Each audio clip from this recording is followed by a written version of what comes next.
Good morning. My name is Tepo Mungwai and welcome. This is Bottom Line. Every Monday this time around, we talk markets and trading.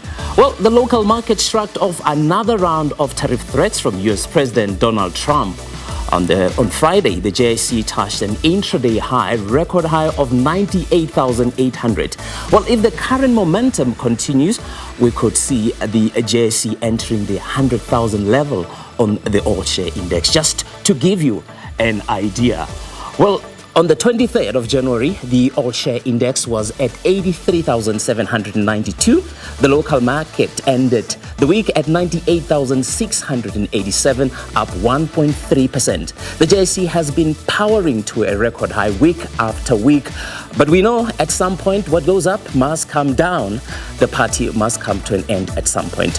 Markets are showing a muted reaction to President Trump's latest tariff threats. There is a new informal phrase in the markets doing round, and that's what we call the Trump always chickens out. The techo theory suggests that Trump tends to announce aggressive tariff threats, causing market jitters that often are delayed due to negative market reaction. Some believe that the impact of the tariff have not been quite severe thus far. US company results out last week came in better than expected. That's one indication.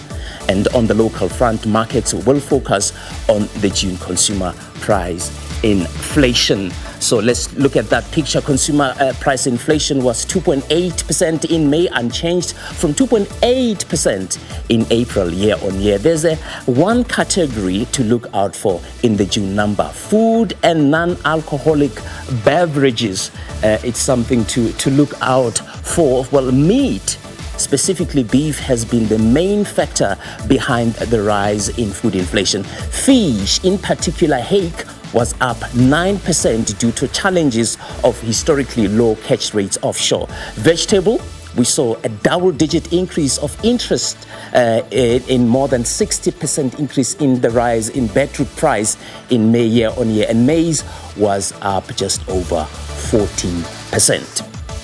For now, we turn our focus on trading and everything trading. In our Traders Corner this morning, we are joined virtually by Mikhail Leroux. He's the Chief Operating Officer of FlareX. Mikhail, thank you very much for joining us so early in the morning. Tell us about FlareX. What do you guys do? Good morning, Tepo. Good morning to your audience. FlareX is an over-the-counter derivatives provider.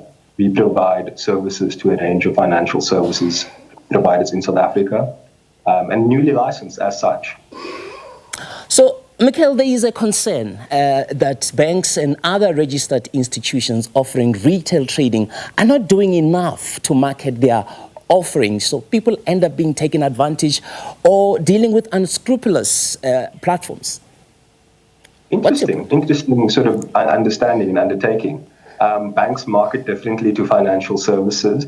To speak on the financial services providers, they may not offer misleading statements or unclear or unbalanced statements in relation to any product they advertise or market.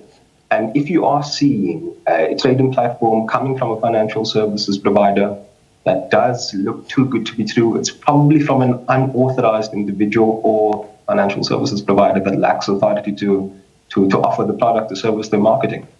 But those are the most visible. I mean, we are seeing this aggressive marketing in SA by international trading platforms. Well, some are registered, others not registered with the FSEA. What's your take on that? That's a great part to the point from. The FSCA, I share some of their sentiments in the way they've expressed themselves. Most recently, they've had a regulatory actions report released, which ultimately indicates that they're clamping down on unregulated and unauthorized individuals and providers, not only South Africans, but also those individuals who are from abroad, as you would have said. But they typically would be influencers, signals providers, copy trading, machinery, and so forth.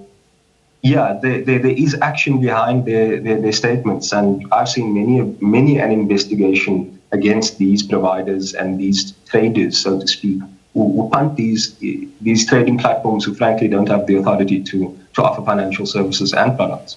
Michael, there's a view, and one can argue that informal sale of trading techniques, you've mentioned it as calling it signals, will remain quite popular unless registered platforms offer basic lessons that are accessible to those who are interested in trading.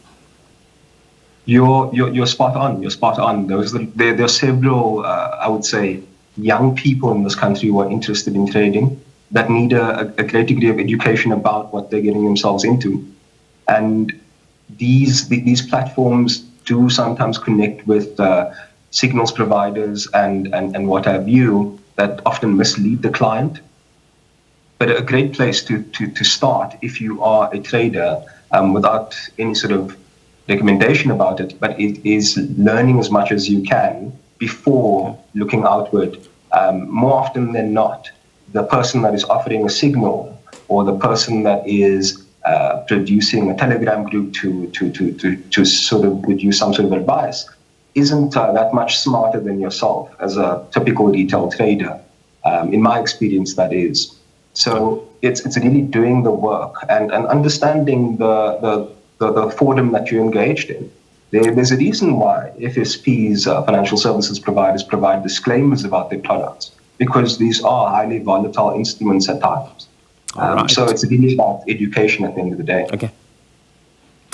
All right. I'm afraid we have to leave it there. Thank you very much, Michael Roux. He's the Chief Operating Officer of FlareX. Well, bottom line, we'll be back next Monday.